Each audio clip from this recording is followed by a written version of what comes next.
New York City has become the wild, wild west, and in some cases, with our immigrants, we have become a third world country. We have over 220,000 illegal migrants living in our city. And now with Trump coming back, and he talks about mass deportations, hallelujah, thank God. Can you talk a bit about the issues that New York faces with immigration and crime?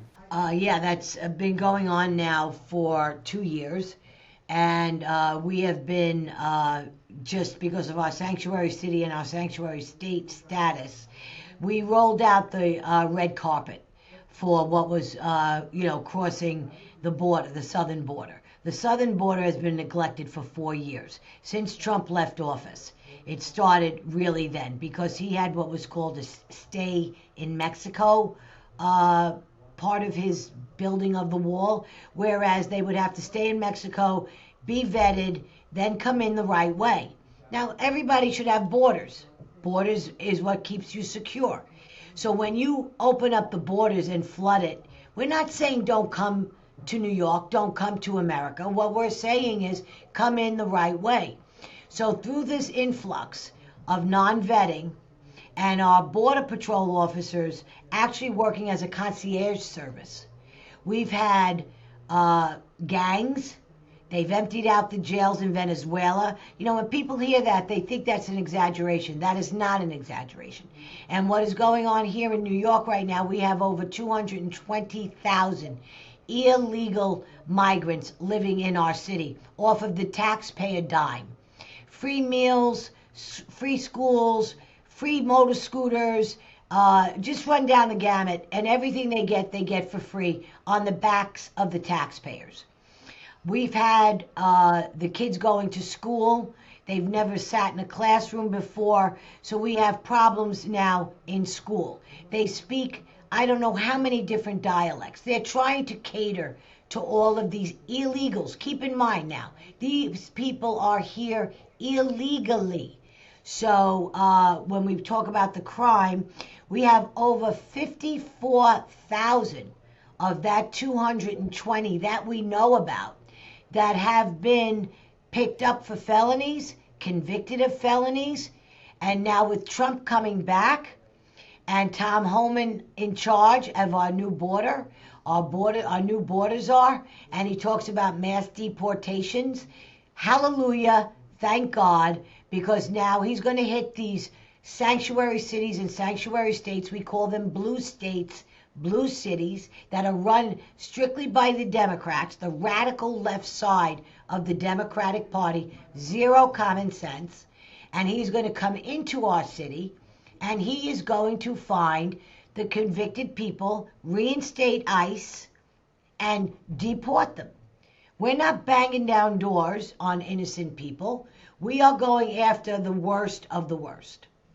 But it looks like the mayor of New York City, Eric Adams, who is a Democrat, he says that he wants to cooperate with the Trump administration, with Tom Homan, and he's actually being criticized by some on his own party for saying this. Do you believe him? Why is he saying he's going to cooperate with Trump? You know, as a city councilwoman, I've worked very closely with the Adams administration. I'm a Republican, and that's a no-no here now. You know, if you are not a Democrat or a radical left Democrat, his own party is eating him alive. So now for him to say he's going to cooperate with Tom Homan, good for him. I believe him because he does not like, he's born and raised New York, born and raised in Queens as I am. He knows what it's like to be a police officer. He knows what it's like to watch a police officer get shot point blank range in the head by an illegal immigrant. He sees what's going on with rapes and everything else. He doesn't like it. So if Trump is reaching out an olive branch, I truly believe that he had a clarity in his head that said, why am I catering to my own party when they're trying to, they want him gone. Let me do what's right. And what's right is to stand up for the people of the city that he represents, and to hell with the progressive left. He said it yesterday. There are some who, on the left, who say, well, actually, Eric Adams is facing legal issues. There's obviously that's a very complicated case, but he's basically trying to position himself to get a pardon from Trump. And this is all a cynical tactic to try and flatter Trump in order to get that pardon. Do you think that he's being that cynical? No, I do not. No, I do not. I got to know Mayor Adams. I got to know his first and seconds that are around him. And I have to say, I think this is something that Eric's been meaning to say for a very long time. But as most common sense Democrats, they are afraid, literally afraid, to go against their own party. You know, there's always that next rung on the ladder that you want to climb. In his case, re-election. In a lot of the politicians' case, it's always that next step. So I think he tried to work very hard with the progressives. I know he has. And with the city council on a whole, there's 51 of us make up the city council. And he tried, only to get smacked down time and again, not just by our city council, but by our governor, Kathy Hochul. Kathy Hochul has been a detriment to the state of New York since she took office 4 years ago. And she's up for re-election in 26, and when she's 3 years ago. And when she's up for re-election in 26, she's going to be primaried with what I hope will be a great Republican or a moderate Democrat that has a spine. You see, we talk about Democrats, moderate, common sense. Problem is they lack the spine of leadership. We need a real leader now. We need a leader at the state level as well as the city level. And in order to do that, you know what? The pendulum swings both left and right. You got to find the middle ground between left and right, and you've got to learn how to work together. The progressive radical left doesn't want to hear the center. They just don't. It's not, and he wasn't left enough for them, and he's suffering the consequences of that. A couple of years ago, I was in New York City making a film about crime, and I interviewed some NYPD officers, and they told me, do not go on the subway with all your camera equipment.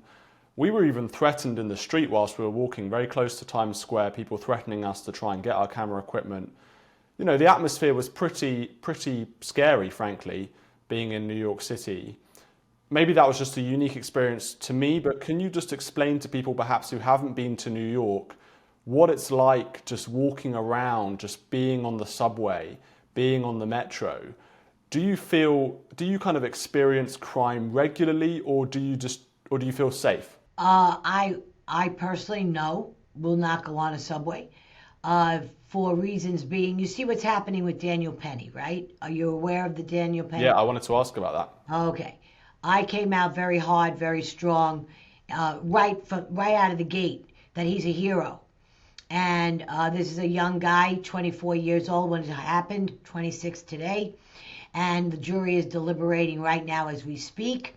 And he was brave enough to take down a crackhead, a guy who was convicted multiple times, I think 44 times. And because our DA does not believe in law and order, you got to understand, New York City has become the wild, wild west. And in some cases, with our immigrants, we have become a third world country in a lot of ways. And what you went through in Times Square, I apologize for that. But our police are doing their very, very, very best while being handcuffed by our city council. They put their life on the line every single day. Daniel Penny did that same thing on the subway car. He was a former Marine, and he did not, he brought him down in what they call a chokehold, but he did not in any way, shape, or form use that as a choke hold. All he did was hold him down with the assistance of two other people. If he wanted to kill this guy, he could have killed him. Now, just to show you how politicized the DA's office is and race baiting the DA office has become, the DA, the ADA who did her closing arguments, she made it sound that Daniel Penny got on that train. Well, he was already on when Jordan nearly got on. And he took his earbuds out And he had to do what he had to do because Neely was threatening. Yet the ADA made it sound that Daniel actually wanted to kill this man.